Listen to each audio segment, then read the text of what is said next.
Hi, I'm a student here at Blaine High School and a member of Bengal Bites, a student-led tech club, and this is a quick PSA about you and your digital footprint.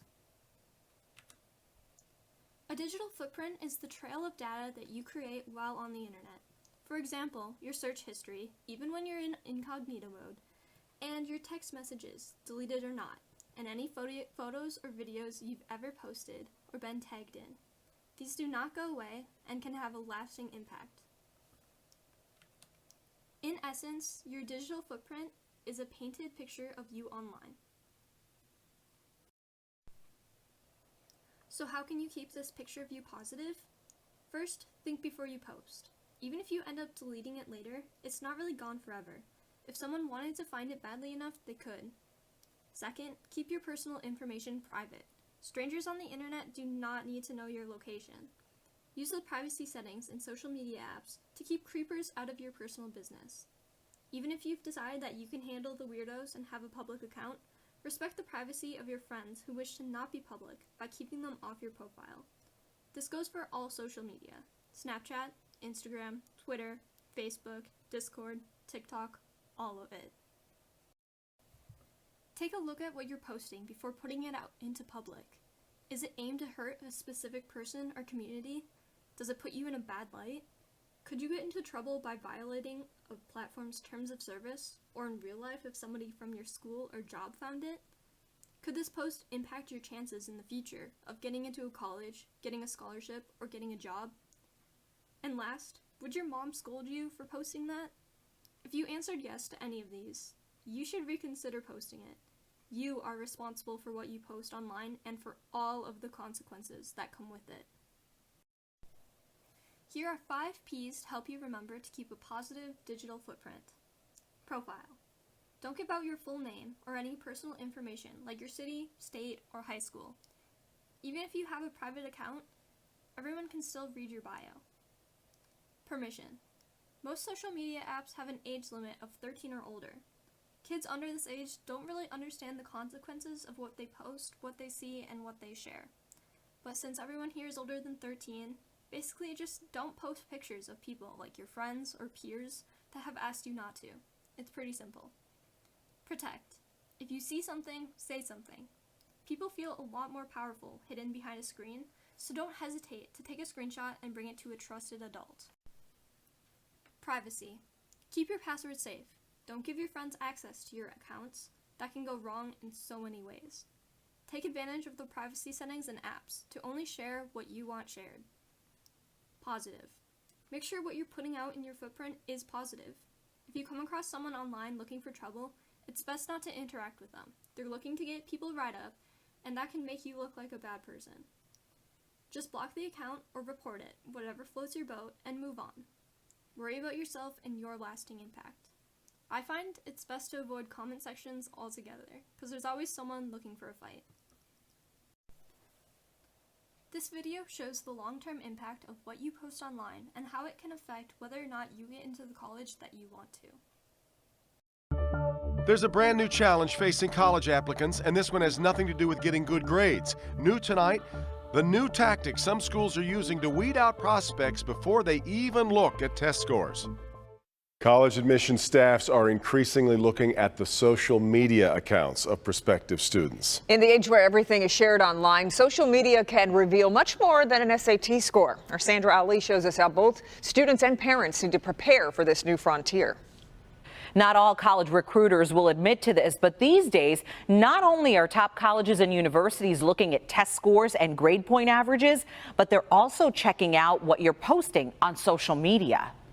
Sean Oja is a senior at Cranbrook, but he's been getting ready for college long before now. My parents kind of raised me with this intense focus on education. Being immigrants, they had to study a lot to come over here to America and succeed. As the competition gets tighter to try to get into more prestigious schools, college prep for many students is now starting early. Sometimes it's really cutthroat. Along with college prep, this 17-year-old took another big step during his sophomore year. So I decided that when you type in Sean Oja in Google, the first thing you're going to find is my LinkedIn and then my personal website. Sean decided to get a LinkedIn account and revamp all of his social media. You should still have a Snapchat. You should still be able to, contact your friends and, share your highlights of the day.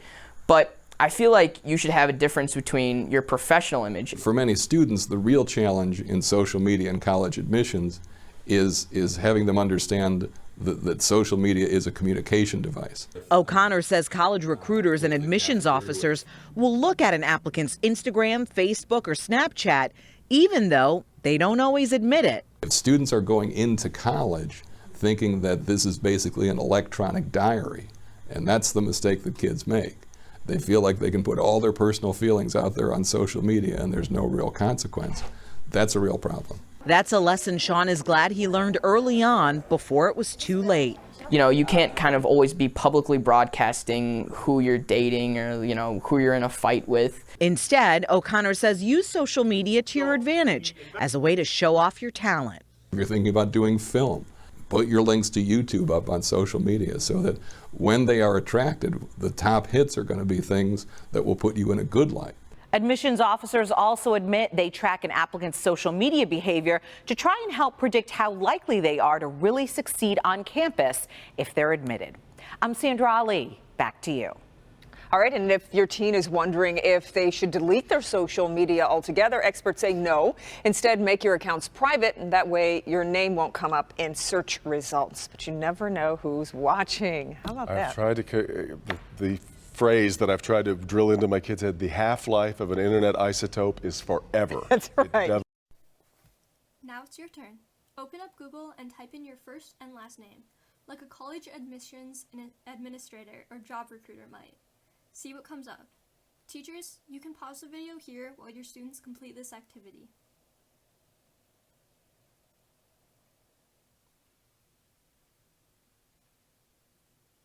Awesome. Think about what came up in your search and how that might affect the decision of a recruiter for a college or job. Before I let you go back about your day, I want to share and emphasize a few tips for online safety. I cannot stress this enough. Do not overshare on the internet. Your Instagram bio doesn't need to have your full name and the school you go to. The amount of creeps in my DMs already has me on edge, but it would be so much worse if they knew where I went to school. Having online friends is great and can be harmless, but there is a chance that they're not who they claim to be and their intentions are sinister. Don't agree to meet up with an online friend without a guardian's permission, and definitely don't do it in a shady alley downtown alone. Remember, the chances of your online friend being a serial killer looking for their next mark is low, but never zero. And last, don't be a bully online, but also don't be a bystander either. If you're being bullied, tell a trusted adult. Don't respond, block them, get a screenshot, and tell someone. If you see someone getting bullied, again, get a screenshot, don't interact, report it to a trusted adult. Don't participate, just support the victim. And definitely don't send your receipts to your school's drama account. Don't forget to communicate with the adults you trust about what you do online. You don't have to wait for something bad to happen. Take the lead and show them all of the ways that you are a responsible digital citizen. Thank you, Bengals. Remember to stay safe online. And if you're interested in more techie tips and tricks, follow us on Instagram @BengalBytes. Have a great rest of your week.